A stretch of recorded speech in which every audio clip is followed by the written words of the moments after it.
Law and order की बात करते हैं। हमने सरकार संभाली, दो सबसे बड़े मुद्दे थे लॉ एंड ऑर्डर में। एक था गैंगस्टर्स का और दूसरा था नशे का। गैंगस्टर्स कौन है? ये जितने पंजाब के अंदर गैंगस्टर्स हैं, एक एक करके मैंने सबकी पूरी इतिहास पढ़ा है। ये पुरानी इन सभी पार्टियों के या तो रिश्तेदार हैं, या इनके बनाए हुए चमचे हैं, या इनके सगे संबंधी हैं। ये सारे के सारे इन्होंने बनाए हुए। एक भी ऐसा गैंगस्टर नहीं है जो आम आदमी पार्टी के 5 साल के अंदर पैदा हुआ हो। ये सारी पैदाइशी इन्हीं पार्टियों की है। एक एक करके सारे गैंगस्टर्स को सफाया किया जा रहा है पंजाब के अंदर। मैं ये नहीं कह रहा सारे खत्म हो गए, लेकिन अधिकतर गैंगस्टर्स या तो खत्म हो गए या भाग गए। पहली बार ऐसा हुआ है कि 7 गैंगस्टर्स 7 अलग अलग देशों से डिपोटेशन करके पंजाब के अंदर लाए गए। आज तक पंजाब के इतिहास में कभी नहीं हुआ कि विदेशों में काम करने वाले, विदेशों में बैठे गैंगस्टर्स को पकड़ के उनकी सरकारों से बात करके और पंजाब के अंदर लाया गया और उनको सजा दिलवाई गई। पहली बार हुआ है 7 गैंगस्टर्स को 7 देशों से लाके और यहां पे सजा दिलवाई गई है। एक गैंगस्टर बाकी है, लेकिन लॉरेंस बिश्नोई। और वो कहां बैठा है?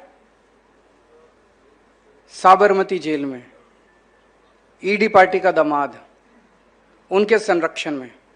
उसने जो हंगामा मचा रखा है, जो हंगामा। और केंद्र सरकार के गृह मंत्रालय ने, एमएचए ने ऑर्डर पास किया है कि उसको उस जेल से कोई नहीं ले जा सकता।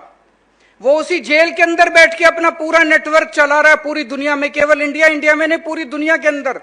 अगर पंजाब के अंदर वो कोई क्राइम कर रहा है तो पंजाब पुलिस उसको ला नहीं सकती। उसको पंजाब पुलिस को साबरमती जेल में जाके ही उसकी इन्वेस्टिगेशन करनी पड़ेगी। तो उसको पूरी चारों तरफ से सुरक्षा दी हुई है, उसको सारी सुविधाएं दी हुई है।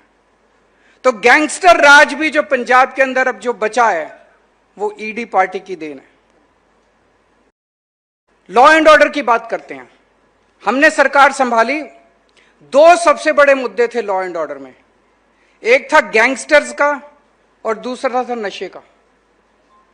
गैंगस्टर्स कौन है? ये जितने पंजाब के अंदर गैंगस्टर्स हैं, एक एक करके मैंने सबकी पूरी इतिहास पढ़ा है। ये पुरानी इन सभी पार्टियों के या तो रिश्तेदार हैं, या इनके बनाए हुए चमचे हैं, या इनके सगे संबंधी हैं। ये सारे के सारे इन्होंने बनाए हुए। एक भी ऐसा गैंगस्टर नहीं है जो आम आदमी पार्टी के 5 साल के अंदर पैदा हुआ हो।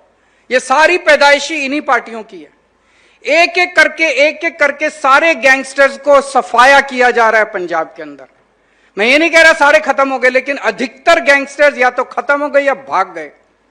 पहली बार ऐसा हुआ है कि 7 गैंगस्टर्स 7 अलग अलग देशों से डिपोटेशन करके पंजाब के अंदर लाए गए। आज तक पंजाब के इतिहास में कभी नहीं हुआ कि विदेशों में काम करने वाले, विदेशों में बैठे गैंगस्टर्स को पकड़ के उनकी सरकारों से बात करके और पंजाब के अंदर लाया गया और उनको सजा दिलवाई गई। पहली बार हुआ है 7 गैंगस्टर्स को 7 देशों से लाके और यहां पे सजा दिलवाई गई है। एक गैंगस्टर बाकी है, लेकिन लॉरेंस बिश्नोई। और वो कहां बैठा है? साबरमती जेल में, ईडी पार्टी का दामाद, उनके संरक्षण में। उसने जो हंगामा मचा रखा है, जो हंगामा। और केंद्र सरकार के गृह मंत्रालय ने, एमएचए ने ऑर्डर पास किया है कि उसको उस जेल से कोई नहीं ले जा सकता। वो उसी जेल के अंदर बैठ के अपना पूरा नेटवर्क चला रहा है पूरी दुनिया में। केवल इंडिया में नहीं, पूरी दुनिया के अंदर। अगर पंजाब के अंदर वो कोई क्राइम कर रहा है तो पंजाब पुलिस उसको ला नहीं सकती। उसको पंजाब पुलिस को साबरमती जेल में जाके ही उसकी इन्वेस्टिगेशन करनी पड़ेगी। तो उसको पूरी चारों तरफ से सुरक्षा दी हुई है, उसको सारी सुविधाएं दी हुई है। तो गैंगस्टर राज भी जो पंजाब के अंदर अब जो बचा है, वो ईडी पार्टी की देन है।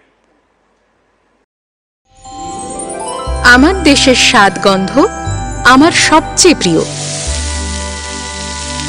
আমার জয় যেমন দেশের জয়, দেশের আনন্দ মানে আমার আনন্দ। লংতরাই গুঁড়ো মশলা হোক বা সরষের তেল, আমার দেশের প্রোডাক্ট। আর সেই লংতরাই দিয়ে রান্না যখন খাই, তখন পাই দেশের স্বাদের আনন্দ।